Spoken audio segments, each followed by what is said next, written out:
I am enough of an artist to draw freely upon my imagination.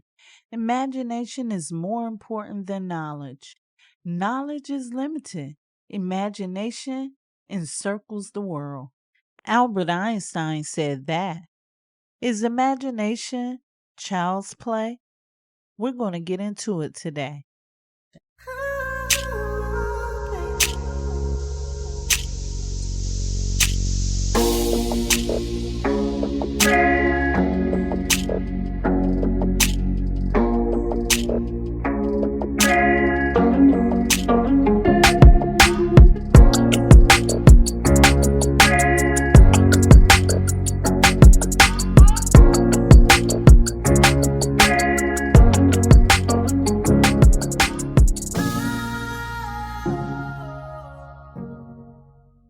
Hello, hello, hello. It is Wednesday. You are listening to the Manifesto on Purpose show. I am your host, Kimbaley. I am here to help you manifest on purpose. Thank you so much for tuning in today. Thank you for inviting some guests, and thank you for subscribing here and on the website at Kimbaley.com, KIMBALEY.com. The God in me loves the God in you.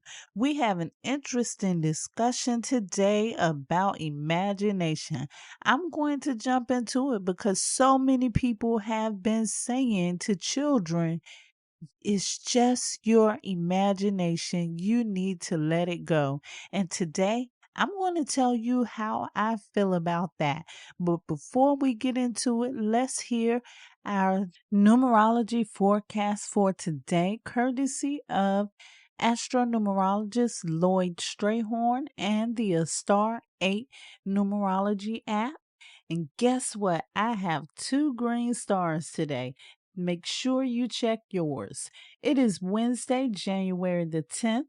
The sun is in Capricorn. The moon is in Capricorn. It's a 9 universal month and 11 universal week, a 1 universal day. Waiting to get a new or fresh start underway on your life soon? Well, you don't have to wait because today's the day to do just that. And if you play your cards right, you can set the stage of what you can expect for the next week or so. But only you can do that by creating within you the kind of mindset of success, focus, and determination to make that happen. But again, it's all on you.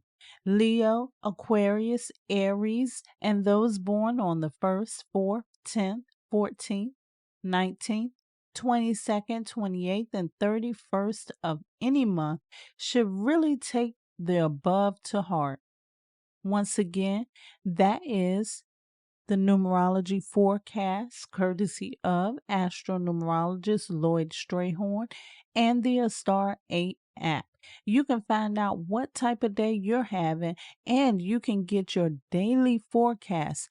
All you have to do is go to a star 8 ASTAR, the number 8.com, or to Google Play or the App Store. And you can also go to Linktree/numbers and you to download the Star 8 Numerology app.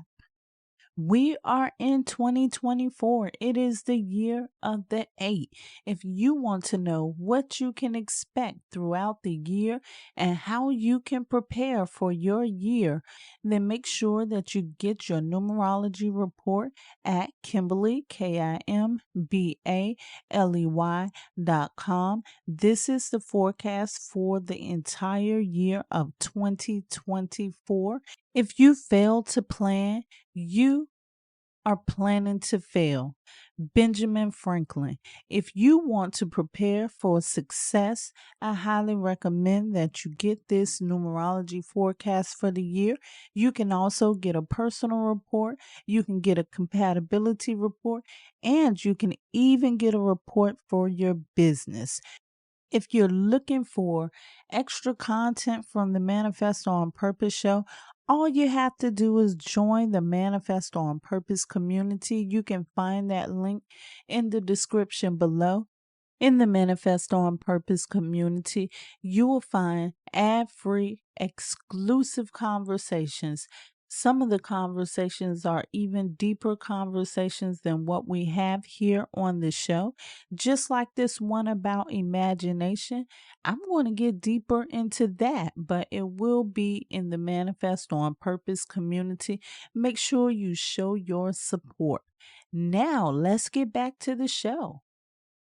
Do you remember growing up as a child minding your very own business where some adult steps up to you and tell you that you need to stop with the wild imagination? Or maybe that's not the case for you, but maybe you were one of those adults that told one of your children to stop with the wild imagination. Sometimes people brush imagination off as child's play because just face it, a lot of children use it to have so much fun. I know one lady that says that during her childhood, she was raised as an only child, and all she did all the time was imagine, and it worked for her. Even so, there are still some people that say using the imagination is a waste of time. I can remember some of the children in school that other children teased because they had an overactive imagination. Because the children were taught that having an imagination is a waste of time, they felt like it was okay to tease these other children. I'm going to tell you my thoughts about imagination. My overactive imagination made me smart. And I know there's people that just can't believe what they just heard me say, but it is so true. One of the things that I loved to do growing up was play in school. My grandmother worked at a school, and at the end of each year, we were able to pick out some of the textbooks that they were discontinuing for the year. Some of these books were teachers' manuals. And the funnest thing that me and some of my cousins would do was get some of those books and play school. I was always the teacher, of course. I was teaching the rest of the class. Keep in mind, this was elementary school for me. However, the cool thing about it was we were privy to textbooks that were high school level books. The one thing I love about teaching is you can't teach something without learning yourself. As I taught my younger siblings and cousins, I was actually learning things on a high school level. And let me just fast forward to tell you how awesome this was. A lot of the books that I was teaching from were science books, human anatomy and physiology. When I got to college, I was worried at first because I had to have human anatomy and physiology in order to pass. And I not only had to have one of those classes, I had to have two classes. A lot of my classmates were afraid of these classes. I'm always the type of person, I just go ahead and jump in. I don't even think about having time to be afraid. I just see what it is once I get there. As we started studying the material in the books, I began to remember those classes that I taught in my grandmother's living room. By the time I finished the course, I looked back and I had aced it. A lot of the information that was a requirement to pass that course is information that I had studied many years before. Can you believe that?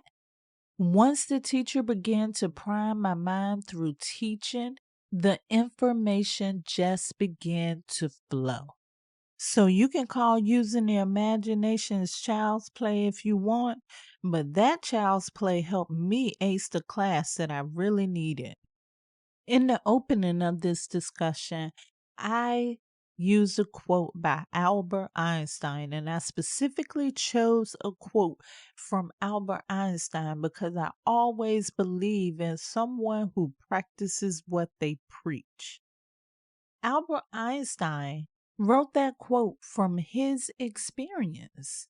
During his career, he used what is called visualized thought experiments as a fundamental tool for understanding physical things and for helping share these things with other people. In other words, Albert Einstein came up with some of the things that he came up with because he was using thought experiments, or as we now know it, his imagination. When coming up with his theory for gravity, he thought about people falling off a roof, accelerating elevators, or blind beetles crawling on curved surfaces.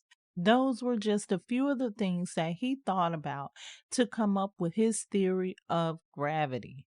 So, if the imagination is not child's play, one may be led to think, what is imagination? Imagination is the act or the power of forming a mental image of something. And the thing that you form this image of is something that is not already present with the senses or has never been perceived in reality before. What this is saying is, in order for you to turn nothing into something, you have to see it in your mind first. And you must not only just see it, you have to create an intricate dance between your thoughts and the subconscious mind. The way you do that is through using your imagination. Let me tell you a little secret about the subconscious. Remember when I said I was teaching from those books while playing school? Well, my subconscious mind did not know that I was playing school. My subconscious mind accepted the suggestion that I was teaching was reality. What I'm saying is, your subconscious mind does not know the difference between whether you're imagining something or whether it's happening for real. Your subconscious mind just does its job. It makes sure that it does not make a liar out of you by taking these impressions that you give it and aligning it with reality to make sure that you can see it show up in your physical reality. No, imagination is not child's play. In fact, imagination is a very powerful tool that you can use to manifest your reality. Of course, just like anything else, there's guidelines as to how you should use it to be successful with it. I'll go into that deeper at another time, but I just wanted to let you know that your imagination is another important tool to add into your manifestation toolkit. Now that you know how powerful your imagination is, I have to tell you something that you need to be careful of when imagining. We always think about good things when we think about the topic of using the imagination, things that we can imagine that can benefit us in our life in some way. But just as there's a good side to this, there's also another side, and you should know that side too. Just as you can manifest something great through your imagination, you can also manifest some things that are not great through your imagination. One of those ways is through something that you probably have never even imagined would be imagination. That is when you worry. When you worry about something, you're imagining something to the negative. Think about it. When people worry about stuff, they often think about the worst case scenario. What is the worst thing that would happen to them? By thinking about this, they are creating that mental image of something. And the subconscious mind is going to play its role because the subconscious mind does not know that you're just worrying about something for the moment and everything will probably be okay later.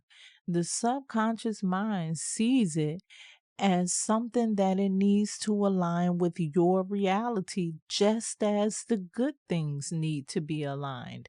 And once those things aligned, your subconscious will go on to create that in your reality. So make sure that you're being cautious about worrying or thinking about negative things, because when you think about those things, they continue to form mental images. And when I think about these mental images, I think about them as a mental movie playing over and over again until it actually creates your reality. They say that a person's imagination is the strongest in the formative years. Do you think the reason for that is because so many children's imaginations get shut down by the family or the environment or what they're learning in school? Well, I'm going to tell you something that a lot of people may not say to you. Go ahead and use your imagination. And don't just imagine small things. I want you to imagine some big things too. Imagine those things that you would like to see created in your reality. Think about how strong it is. I had no intention when I was teaching from those books that I was holding on to something in my subconscious mind that would later serve a purpose in my life. That's the same thing that's happening with you when you're using your imagination, when you're replaying these thoughts in your mind over again. Not only is that happening for the good things, it's also happening for the things that are not so good. After all, the imagination is just forming a mental image of something. I like to call it a mental movie. Most importantly, it's something that you have not experienced before with any of your senses. That means it's something that you're thinking about that hasn't even happened yet, but it's going to create your reality in due time. So, my advice to you is to choose your movie wisely.